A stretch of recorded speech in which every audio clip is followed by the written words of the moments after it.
मन चंगा तो कठौती में गंगा।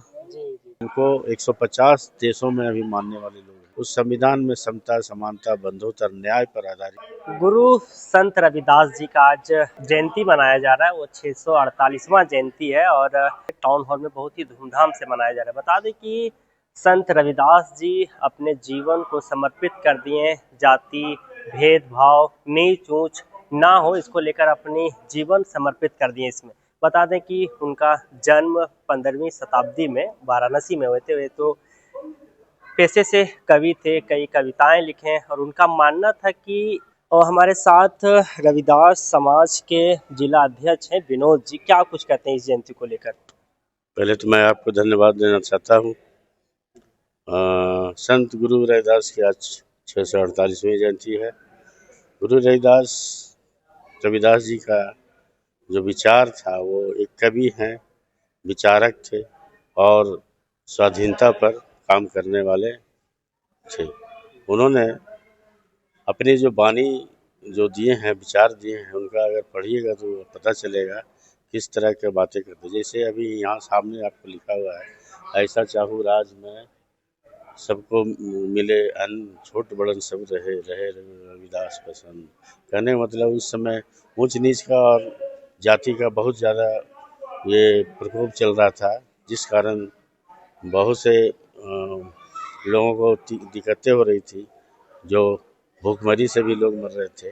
उन्होंने अपना विचार इनको दिया और साथ में ये भी बोले कि जातिवाद के विरोध करते थे वो।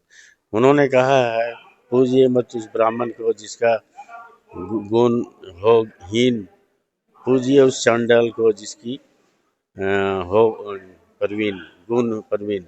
इस तरह की बातें बोले। मतलब कि चंडाल को पूजिए जो जो गुणवान है, और ऐसे लोगों को नहीं पूजिए जो गुणहीन है। तो इसलिए वो जात पात पर मानते नहीं थे। वो बहुत से लिखे हैं, जात पात एकदम मानते नहीं थे। कई तरह का उदाहरण दिए जाति के संबंध में। तो उनका जो विचार था, आज देखेंगे भारत का संविधान जो बना हुआ है ना, उस संविधान में समता, समानता, बंधुत्व और न्याय पर आधारित जो संविधान है, इनका यही मूल मंत्र था उनका। और जब हम लोग इनके बारे में पूरा जानकारी हुई और संविधान को देखा तो देखते हैं कि हम लोग कि इनके द्वारा और इनके बताए हुए मार्ग पर आज हमारा देश चले। इनको 150 देशों में अभी मानने वाले लोग हैं और आपको 150 देशों में मानने वाले हैं। और इनके बातें, इनके मार्गदर्शन पर भारत के लोग चले तो पूर्ण विकास होने में भी कोई दिक्कत नहीं। भारत को जो पहले कहता था कि माने गुरु है, तो गुरु इन्हीं के द्वारा उसी के समय से गुरु के बारे में बात चली। तो अगर इनकी बातों का अगर कहा जाए तो निश्चित रूप से आज हम लोग विश्व का गुरु हम लोग बन सकते हैं। बहुत से लोगों का सोच हो सकता है नीला। आप इसको मंथन कीजिए, इन्होंने क्यों किया। संत गुरु रविदास के अलावा आपको गुरु बाबा साहब का भी नीला था। कहने का मतलब क्यों, वो जो चीज़ जो डेवलपमेंट का सोचते थे उस समय कि आसमान तक हम लोग चले और आसमान का रंग कैसा है, नीला, तो हम लोग पूरा वर्ल्ड को नीलमय करें। यही ये जाति सर्व। जैसे अभी देखिएगा ट्रेडिशन है कि जहाँ जाइएगा आप मान लीजिए कोई तरह के लोग हैं वो अपना अपना फॉलो करते हैं। आप गमछा बोल रहे हैं, आप ये पहन रहे हैं, तो आप भी कहीं ना कहीं जातिवादी को बढ़ावा दे रहे हैं। जातिवादी हम लोग थोड़ा जोड़क हैं, हम लोग जातिवाद। हाँ तो जोड़क है, लेकिन जिस तरह से आप गमछा बोल रहे हैं कि इसे गमछा से सम्मानित कर रहे हैं, विकास का एक प्रतीक है, इसको लोग नहीं समझ रहा है। आपको जैसे आप देखिए तिरंगा झंडा में 3 रंग है, तीनों का महत्व है अलग अलग, है ना। तो उसी तरह इनका ये जो नीला रंग का जो ये था, वो उनका था कि नीला अंबर तक जल जाए, इतना विकास हो कि हम लोग नीलामय हो जाए, ये कहना था। लेकिन लोग आज जाति के आधार से हम अपना लिए तो लोग जाति का ये कर रहे हैं। यही पहले उन लोग जब अपना लेता तो ये जातिवाद नहीं होता। तो गेरुआ जैसे, गेरुआ तो मेरा ही है, गेरुआ हमारे गुरु लोग का ही वस्त्र था। लेकिन आज गेरुआ आप देखिए उसको जातिवाद पर या कुछ पार्टी का आधार हो गया है, तो ऐसी बात नहीं है, है उन्हीं का। लेकिन आज भी हम लोग मानते हैं कि गुरु का जो कलर है आज देखिए, चाहे बौद्धिस्ट हो चाहे कोई भी हो, जिसका रंग देखेंगे तो गेरुआ ही है। तो गेरुआ को लोग आज आप अपना ले, आज हम गेरुआ को भी वस्त्र धारण करते हैं। ऐसा नहीं है कि नीला का, नीला लोगों को ताकि प्रतीक हो कि हमको डेवलपमेंट करना है, हमको न्याय की ओर जाना है, हमारा शिक्षा का बढ़ावा देना है, ये चीज़ है। क्या परिचय हो? मेरा नाम विनोद कुमार, जिला अध्यक्ष रविदास महासभा हजारीबाग।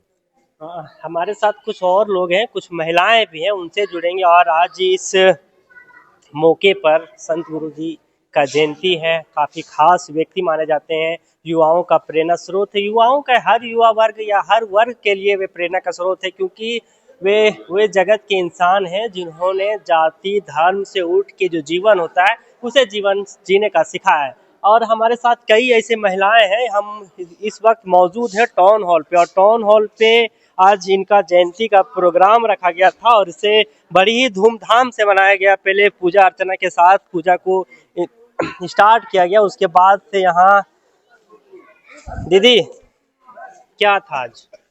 रविदास जयंती क्यों खास है रविदास जयंती? क्यों मानते हैं भगवान इसको? ये हमारे समाज का बहुत बड़े संत गुरु ज्ञानी हुए ये, इसलिए ये हर साल मनाया जाता है। जो हम लोग को समाज के बहुत बड़े गुरु हुए हुए, हम लोगों को इनसे बहुत बड़ा सीख लेना चाहिए हम लोगों को, और इनके बताए हुए मार्गों पर चलना चाहिए। क्या बताएं, कुछ बताइए। रविदास जी समाज सुधारक थे। ये छुआछूत से बिल्कुल अलग थे। छुआछूत को इन्होंने बिल्कुल नहीं माना। इनका कहना था मन चंगा तो कठौती में गंगा। जी जी जी, बहुत अच्छी बात कही आपने। जी हाँ, ये सबको यही संदेश दिए हैं, मन चंगा तो कठौती में गंगा, यही सीख दिए हैं सबको। इसको हिंदी में ट्रांसलेट कीजिएगा तो बताइए थोड़ा। मन चंगा तो कठौती में गंगा का मतलब वही है कि जो झूठ मूठ का आडंबर जो है वो सब नहीं करना है, आडंबर से दूर रहना है। और रविदास जी ने जो बताया है उन्हीं के मार्गों पे चलना है। हमारे साथ कुछ युवा भी हैं, आइए पूछते हैं कितनी जानकारी है आज के जयंती को लेकर, क्यों मनाते हैं? क्योंकि वो हम लोग का गुरु हुए, और सबसे पहले वही हम लोग का जो जात होता है वो उन्हीं से सारा चीज़ हम लोग का जात का नाम होता है। और हम लोग का दलित में जगह जो भी है सारा चीज़ उन्हीं के कारण हम लोग का आज नाम जात और जगह समाज में और देश में सारे जगह पे मिलते हैं। इसीलिए उनका दिवस हम लोग मनाते हैं, रविदास जयंती मनाते हैं उनके जन्मदिन पे। क्या कुछ बताइए, उनका वो एक उद्देश्य बताइए जो आप लोग को प्रभावित किया हो, एक दो लाइन बताइए कुछ इसका। जी, उनका एक कहावत है, कहावत इस प्रकार है कि बोला किस तरह है गंगा वाला, मन चंगा तो कठौती हाँ, में गंगा। मन चंगा कठौती में गंगा। अच्छा, हिंदी में बोलिएगा तो क्या होगा मीनिंग? जैसे आपका जैसे मन जो है ना, आप सफर रहेगा ना आपका मन, तो आप कहीं भी कुछ भी पा सकते हैं, कहीं भी ईश्वर पा हाँ। सकते हैं। मतलब कहने का मतलब है ना कि अगर आप गंगा भी नहा लीजिए तो वो आपके लिए फायदेमंद नहीं है, जब तक आपका मन पवित्र नहीं है। तो उनका कहने का मतलब है कि अगर मन चंगा है तो आपका कठौती मतलब एक छोटा सा गड्ढा में जो पानी रहता है, उस पानी वो आपको गंगा के समान है ना। तो वो जो इनका कहावत है कि मन चंगा तो कठौती में गंगा, यानी कि एक छोटा सा गड्ढा में वो गंगा के समान है। चलिए ठीक है। गुरु रविदास जयंती है और इस जयंती को लेकर तमाम रविदास समाज के लोग पहुंचे हुए थे और पूजा अर्चना के साथ आज के इस पर्व को मनाया गया, बहुत ही धूमधाम से मनाया गया। हजारीबाग टाउन हॉल में ये पेशे से कवि थे और जिसका जन्म वाराणसी में हुआ था। और फिलहाल इस वीडियो में इतना ही। सहयोगी कैमरा पर्सन के साथ मैं पटेल।